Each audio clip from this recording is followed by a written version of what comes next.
Highly for the real, like, comment, share, subscribe, tell somebody to tell somebody to tell somebody so they can tell that other person. Well, we're gonna get right into it. Got Fani Willis right now with her scandal as far as a improper relationship, which let me say this, hey, drop down and get your eagle on. I don't see what's wrong with that. But if it's in cahoots with trying to tie Trump up in some type of legal trouble for political gains, which they say that they got proof of, they say that the prosecutor that Fani Willis was messing with went to the White House like 2 times. So, if that's true, you got tie-in proof. And they said they went on lavish vacations together with the money that she paid him through the taxpayers' funds. But I don't see how they're going to prove that because I'm pretty sure they had money beforehand, but we'll get right into it. Trump's tail. Donald Trump's legal entanglements hanging over the Iowa caucuses today. Whoops. As we learn more about the spicy allegations of a love affair in one of the cases against the ex-pres, Fulton County District Attorney Fani Willis, accused of having an improper romantic relationship with a top prosecutor she brought in to work on the election interference case in Georgia.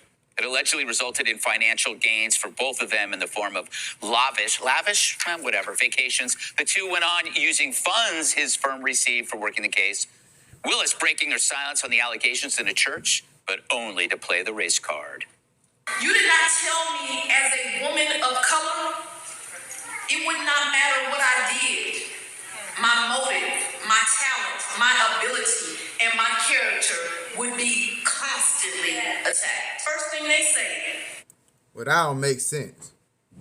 Isn't Trump character being attacked? Isn't Trump so-called motive being attacked? Now they say that he broke the law. I still have yet to see any detrimental evidence that he did that. But, that's what they say. I digress. At the same time, my question is, why did she think that they wasn't going to try to dig into her past or, get into her affairs in any kind of way to try to come up with some type of outing for Trump them? Like, it made no sense. If you gonna take on a case like this, and like I say, she the one came to the forefront. She the one that called the indictment that day on the news. She's the one that was in front of the cameras. So what made her think that them people weren't going to scrutinize her? It don't make no sense. You probably talking about one of the biggest cases in history of the United States of America.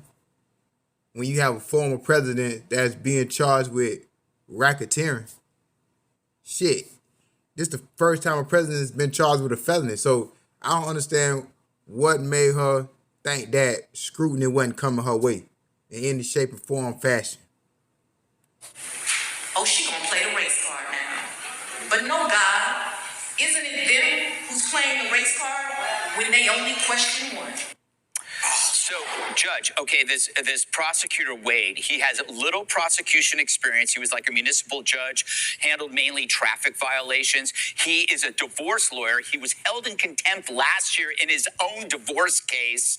He's making $250 an hour. There's an argument that that's $100 more than an actual expert gets paid. He's been paid $700,000, and yet this is about race. How, what a surprise. Well, I got to. First of all, I think it's fascinating that Fani Willis, the DA in Atlanta, decides that the first time she's going to respond to allegations of having an affair with this guy is in church, where she doesn't deny it.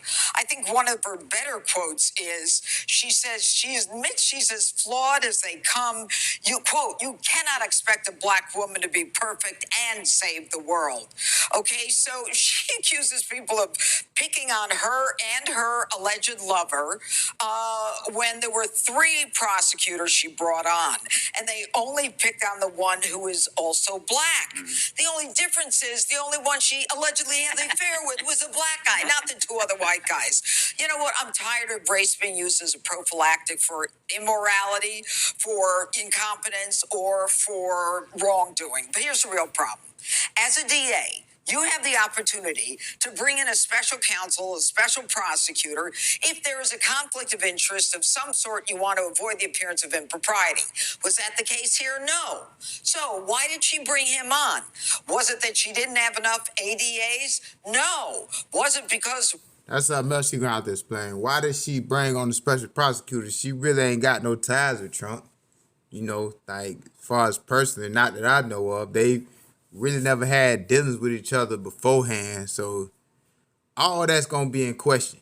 Why did this man come on in the first place? Why did the other special prosecutors come on in the first place? Like I say they got him going to the White House on 2 separate occasions. Like, this can get ugly.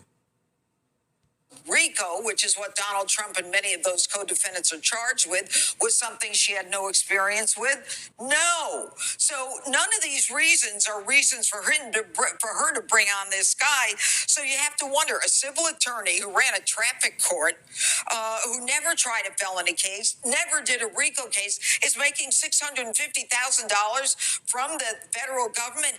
And the amazing part of it is he goes to the White House 3 times. He goes to the White House 3 times. Damn, my bad. I said 2. Yeah, you're going to have to get specific about those visits. Definitely have to get specific about those visits. Like, what the hell going on? I mean, I say it like this, man. If you ain't know it was a political hit, I'm talking about whether you with it or not, right or wrong. If you ain't know this was a political hit, you just denying truth. You denying reality. I mean, think about it. All these indictments came on as soon as the election year hit. They had 3 years to come out with these indictments.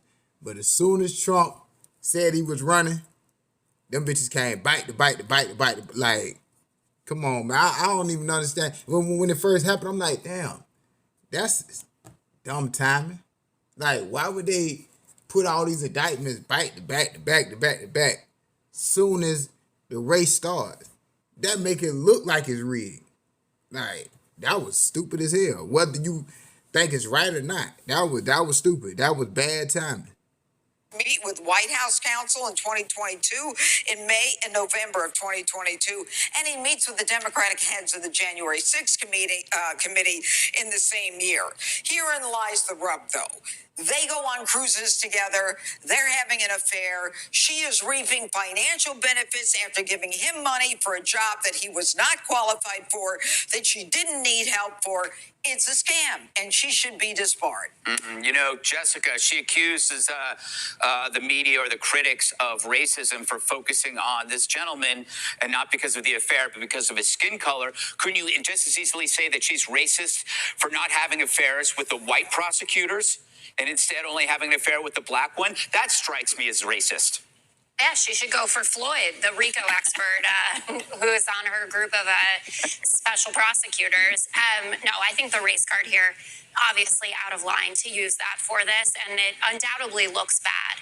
It doesn't change the fact that Donald Trump was indicted by a grand jury and his co-conspirators as well. He wasn't indicted by Fani Willis and Nathan Wade. So we have to keep our eye on the prize in that sense. The report about him being paid more than Floyd, who is this King RICO expert, apparently their contract that Wade had, it only went on for a year. Currently, they are being paid the same. Fani Willis spoke about that as well when she was, right now. So they're being paid the same amount. But again, when people look at this, they are going to pay attention to the affair more than the nuts and bolts of the campaign. And this is what Donald Trump, or I shouldn't say the campaign, the trial. This is what Donald Trump wants. He has gone after either the DA or the judge in every case that he has pending, except for Eileen Cannon in Florida, who he loves and who he appointed. And undoubtedly, his supporters are going to rally about this. But I would tell everyone, you've got to pay attention to the fact that this was a grand jury that indicted him and his co-conspirators, many of whom have already pled guilty to what they did. You know, Jesse, once again, the use of the race car as a way to scare people away from investigating corruption. That's one thing about a RICO. Unfortunately, I was caught up in a RICO that was back in 2010. And once people start playing out, they can start using that as an admission of guilt. All right. That's not a good thing. I don't know if this scandal will get everything thrown out. It's definitely something to look at. We'll see, I guess. But once people start playing out, that's a wrap. Sounds a bit like Harvard, don't you think? Yeah, Jack Smith's pretty white, Jessica. I mean, no one's going after Jack Smith harder than Donald Trump. Guy's white as a lily pad. Are lily pads even white? No, I think they're green. I think they're green. As a lily flower, whatever. The point is that allegedly Fanny hired the man she was having sex with to prosecute Trump and then handed him a bunch of money, which they used on steamy vacations to the Caribbean. That's called a sexual kickback. And then this guy has no qualifications. He was like a personal injury attorney. You know, it's like, have you fallen and slipped and hit your head at work? Call 1-800-GET-EVEN. This guy has no credibility. And then he goes to the White House, meets with the White House counsel, and bills the White House. Why is he colluding with Biden's White House and the local prosecution when the Biden White House said this is all being done independently? Fanny's going to the White House. She's hanging with Kamala. They're conspiring with Adam Schiff. That's a big question. Why did he go to the White House? What ties does he have with the White House? You know, that's going to be a big question. What ties does he have with anybody in the White House? Not even just Joe Biden, anybody in the White House. You know, like, what is his past with anybody in the White House? That's going to be the big question. On the prosecution, the whole thing's blowing up in everyone's face. And then this guy, Wade, walks out of his office with a handgun the very next day. What kind of attitude is that? Imagine Ken Starr was flashing a pistol while he was coming out of a courthouse prosecuting Bill Clinton. That'd be the front page story in every newspaper on earth. Jessica, this thing's falling apart just like the one in New York's falling apart, just like all of them are falling apart. Yeah, I don't think Stormy Daniels and what happened in Fulton County are comparable. Yeah, I do, because both keep will going blow with up. it. I will. You just know that if you pointed out the gun aspect, you would also be called racist, right? Because he's black holding a gun. Dana, will this allegation hurt? What's her name again? Fanny's chances. Fani Willis. Fani. I call her Fanny. I think so. Fani or Fanny? It's Fani. Spelled Fani. Fanny, but pronounced Fani. Oh. Okay, so when this all first came out, she had people in Georgia on the Republican side saying, look, she's a pretty credible person. Like, we got to be taking her seriously. And if you're going to come after Donald Trump and 18 other people, you better have a pretty airtight case and you better keep your nose clean. She didn't. And so now the credibility angle is out the window for her. And then she adds insult to injury by saying it's because of the race card. So I don't think it's going to be good. This case is not getting as much attention as it would if there weren't the caucuses and the weather. But if this were a Republican... Like, comment, share, subscribe. Just wanted to share that, commentate with y'all. Tell somebody to tell somebody to tell somebody to tell somebody to tell somebody else. I'm out.